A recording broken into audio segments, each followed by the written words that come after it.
हाँ, हेलो। मैंने अभी आपको प्रेमचंद के फटे जूते मैसेज के द्वारा बताया है कि ये हरिशंकर परसाई द्वारा लिखा गया है।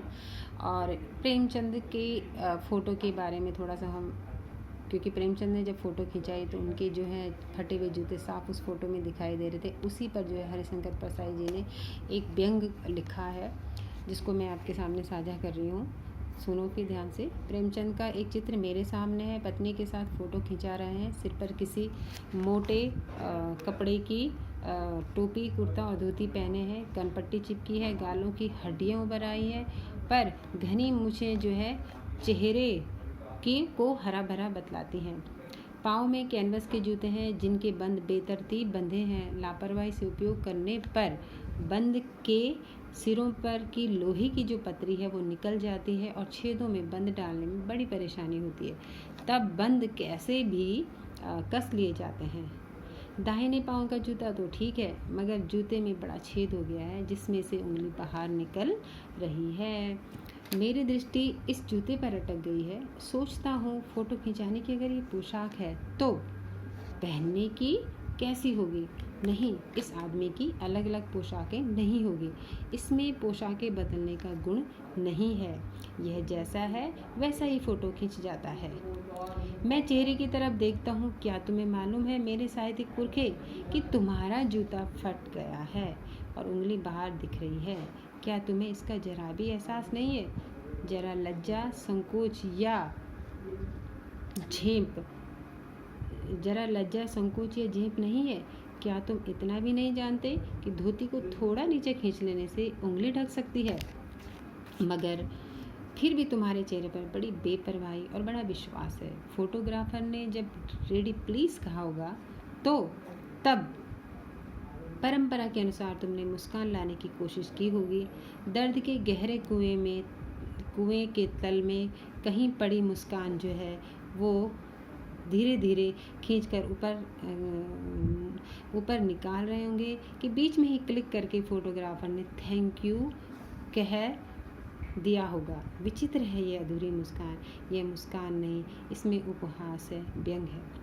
अब देखो, प्रेमचंद के फटे जूते के बारे में जो हरिशंकर परसाई ने कहा है कि वो अपनी पत्नी के साथ खड़े हैं और उन्होंने अपने सर पर जो है मोटे कपड़े की एक क्या पहनी है, टोपी पहनी है। और उनकी जो कपड़े की जो धोती है, कुर्ता है, पाँव में कैनवस के जो जूते हैं उन्होंने, तो कैनवस के जूते उन्होंने बेतरतीब बांधे।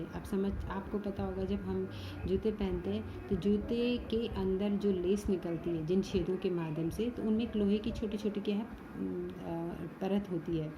तो अगर वो निकल जाती है तो छेदों में लेस डालने में बड़ी दिक्कत होती है।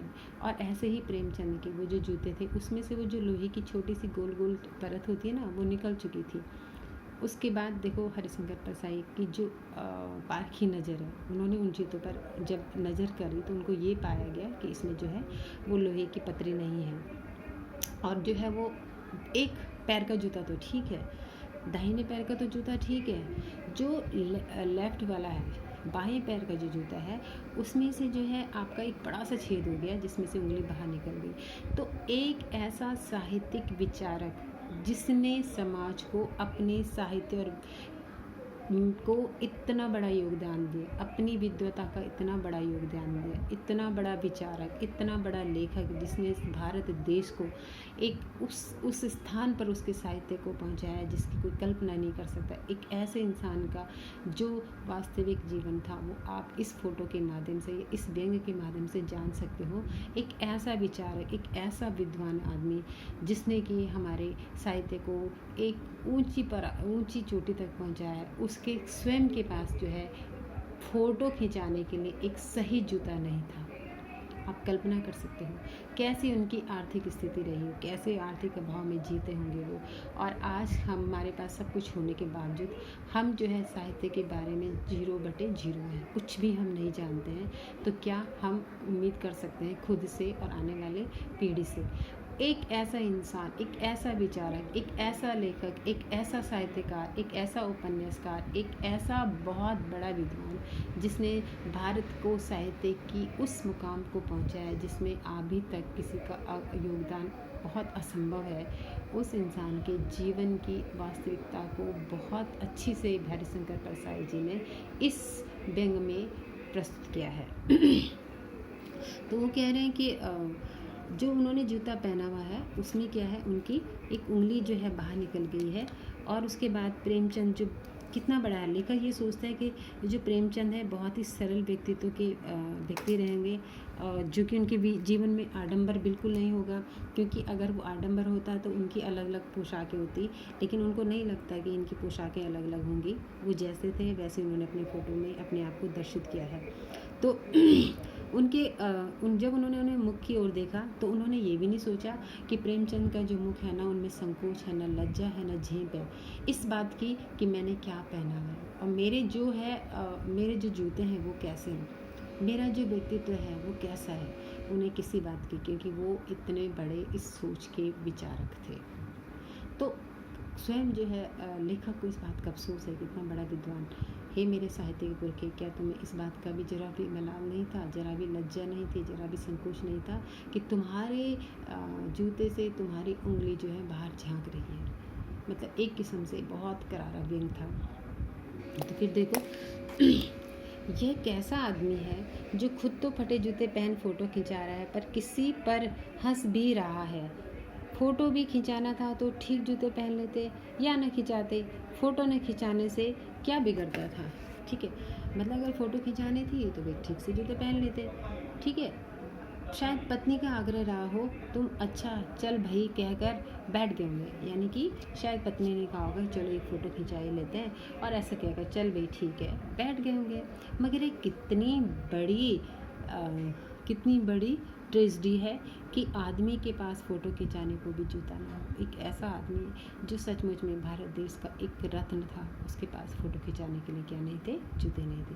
मैं तुम्हारी ये फ़ोटो देखते देखते तुम्हारे क्लेश को अपने भीतर महसूस करके पैस जैसे रो पड़ना चाहता हूँ, मगर तुम्हारी आंखों का यह तीखा दर्द भरा व्यंग जो है मुझे एकदम रोक लेता है। मतलब मैं जब इस सीन को देखता हूँ तो मेरे आंसू निकल जाते हैं कि हे मेरे साहित्यिक पुरखे, हे मेरे विद्वान वरिष्ठ साहित्यकार, तुम्हारी स्थिति को देखकर मुझे खुद भी रोना आता है। तुम्हारे महत्व को ये संसार, ये देश क्यों नहीं समझ पाया। ठीक है, तुम फोटो का महत्व नहीं समझते होते तो किसी से फ़ोटो खिंचाने के लिए जूते मांग लेते। अगर ऐसा ही था, लोग तो जूते फ़ोटो खिंचाने के लिए क्या और क्या मांग लेते हैं। तो मांग के कोट से बाहर दिखाई देखते ना, पहले लोग क्या करते थे, मांग के अपनी काम चला लेते थे। तो कह रहे हैं लोग तो मांग के कोट से वर दिखाई करते हैं। ठीक है, मतलब अगर कोई शादी वादी होती है तो कोट मांग के जो है वर को दे देते हैं कि भाई चलो अब तुझे कहीं लड़की देखने जाना है, तो कोट मांग के पहन लेते हैं। और मांगे को मोटर से बारात निकालते हैं, लोग मोटर भी लोगों की मांग लेते हैं भाई कि चलो बारात में जाना है। फ़ोटो खिंचाने के लिए तो बीवी तक मांग ली जाती, तुमसे जूते मांगते नहीं बने। लोग तो अपनी फ़ोटो खिंचाने के लिए क्या से क्या मांग लेते हैं और तुमसे जूते नहीं मांगे जाते। यानी कि तुम कितने क्या है मतलब सादगी परस्त व्यक्ति थे, तुम फ़ोटो का महत्व नहीं जानते। लोग क्या है, लोग तो इत्र चिपड़ कर फ़ोटो खिंचाते हैं जिससे फ़ोटो में खुशबू आ जाए। गंदे से गंदे आदमी की फ़ोटो भी खुशबू देती है। देखो इन्होंने कितना व्यंग्य कसा, कभी खुशबू डाल के फ़ोटो खिंचा के कौन सा फ़ोटो में खुशबू आती है, लेकिन उन्होंने इसमें करारा व्यंग्य कसा कि तुम्हारे अंदर इतना सिंपल, इतनी सादगी थी तुम्हारे अंदर, तुम्हें ज़रा भी इस बात का एहसास नहीं था कि इस फ़ोटो को जो है मेरे आने वाले भविष्य, मेरे आने वाली पीढ़ियाँ क्या मेरे बारे में सोचेंगी। लेकिन तुमने कभी भी इस बात पर तुम्हारा ध्यान नहीं दिया। और लोग तो कहते हैं इत्र से लगाते हैं जब फ़ोटो खींचते हैं, ऐसा लगता है जैसे वो इत्र की खुशबू फ़ोटो में आ रही है, लेकिन एक व्यंग है, इसमें ऐसा नहीं होता है। ठीक है।